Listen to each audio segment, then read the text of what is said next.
Hey everybody, it's Neil. Check out what I have here. I have an E5 cable for automatic transmission, I guess is what this is for.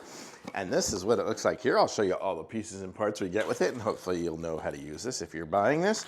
But let's go ahead and take everything out here and see what we got. I'll just take them out one by one. How about that? So in this one here, I guess this is going to be the main component here.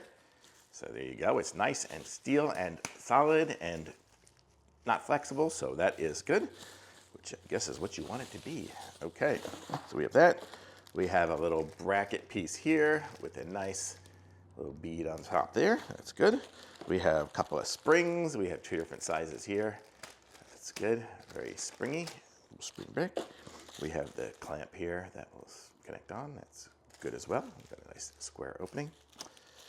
We got a few other ones here. I guess it's for different types of autos. You can have different clamps. So then there's this one here too. Okay. Oh, we got two more. This one here, it has a cool looking shape at the bottom. And this one here, it's like a little C cup.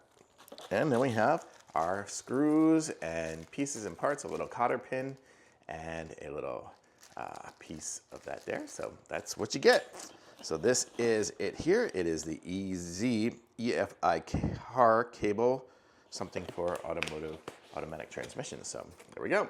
Cool, thumbs up.